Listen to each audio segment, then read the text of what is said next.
le petit déjeuner, de quoi il s'agit? Il s'agit d'éléments que nous devons introduire le matin, avant peut-être d'aller travailler, avant peut-être d'aller à l'école, avant d'aller étudier. Donc, le petit déjeuner sera fonction de l'individu.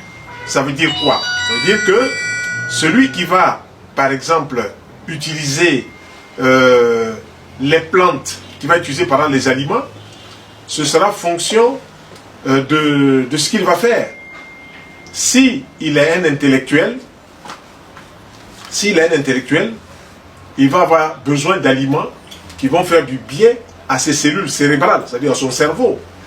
Si il est un monsieur qui transporte de gros bagages, qui transporte des sacs de ciment, qui transporte des sacs de riz, donc il a besoin d'énergie, il ne va pas manger les mêmes choses que monsieur qui va au bureau.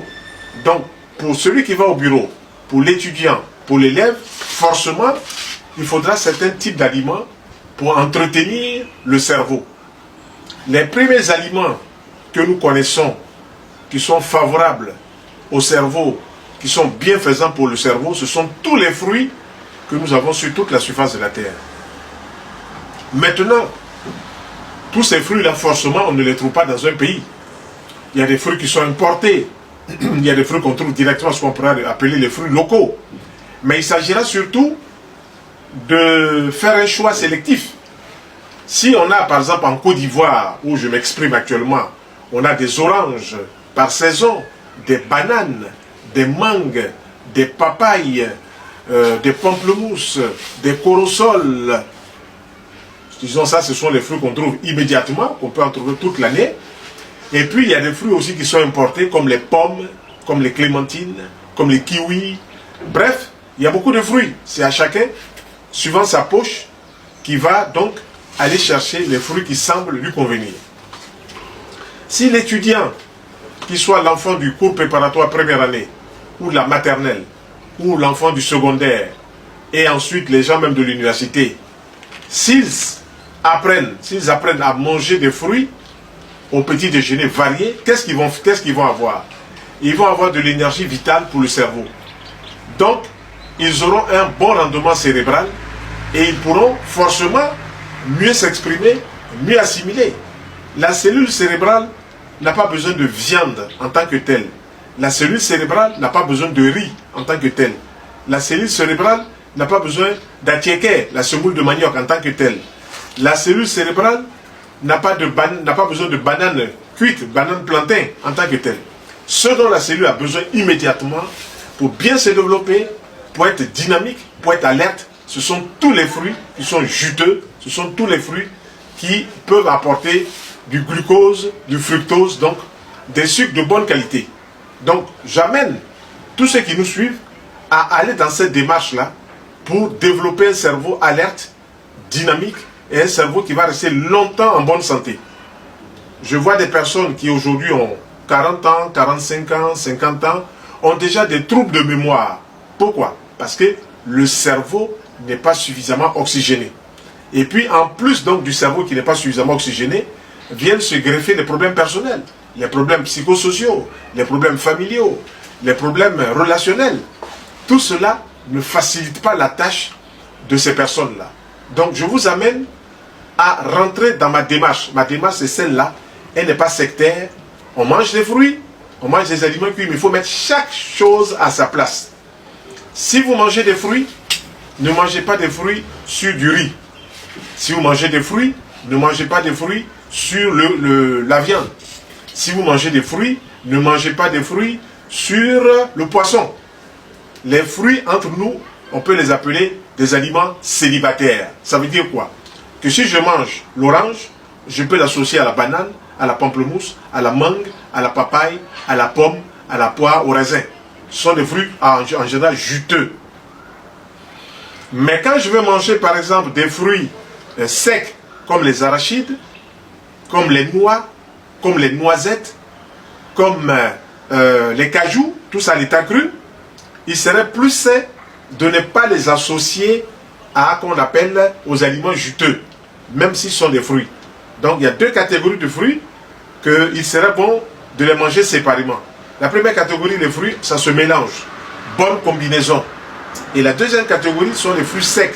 Comme je disais tout à l'heure, les fruits secs, gras, mais qui sont de bonne qualité. Les noix de cajou crues, les amandes crues, les arachides crus, les souchets crus, les noisettes crues, les noix de coco crues. Tout ça peut se manger ensemble. Parce qu'ils ont une particularité, c'est qu'ils sont gras. Donc ils contiennent des graisses de bonne qualité. Et ces graisses de bonne qualité, moi je peux les appeler les phytostérols. C'est-à-dire c'est des graisses qui ne vont pas nuire à l'organisme. Alors que si on prend des aliments comme la viande qui a été frite de surcroît, on va introduire dans le corps peut-être des phytostérols du côté de l'huile, mais des cholestérols animaux du côté de la viande. Or, on sait aujourd'hui, et on en parle partout, que tous les aliments qui sont cuits, surtout frits, posent problème. Pourquoi? L'huile est chauffée. Ensuite, la viande, qui est une macromolécule, qui est une grosse molécule, quand elle est carbonisée, elle est difficile à digérer. Donc, pour la digérer, il faut introduire des légumes. C'est là où on parle de bonne combinaison. Donc, je reviens toujours à mon petit déjeuner. Si on a mangé des fruits au petit déjeuner, tant mieux. On a eu sa ration d'énergie pour le cerveau et même pour le corps. On mange des fruits, on met une banane dessus. La banane est un fruit énergétique, mais un fruit aussi qui est bon pour le cerveau. Alors, on se retrouve avec un carburant de bonne qualité. Maintenant, en plus des fruits, on peut ajouter certains laits.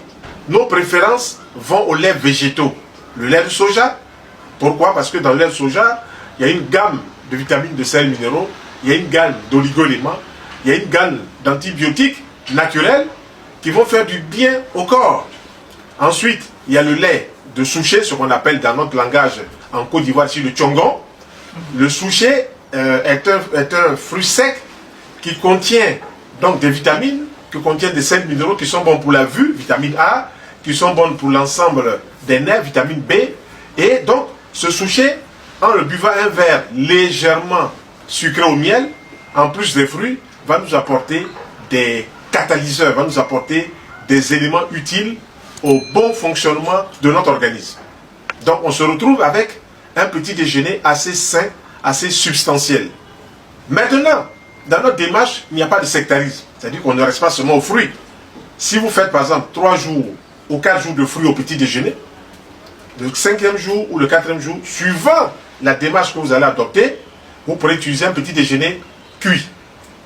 Nos petits déjeuners cuits, on privilégie d'abord le pain complet, on privilégie le pain de seigle, on privilégie le pain de soja, et chacun de ces farineux vont nous apporter quoi? Vont nous apporter de l'énergie.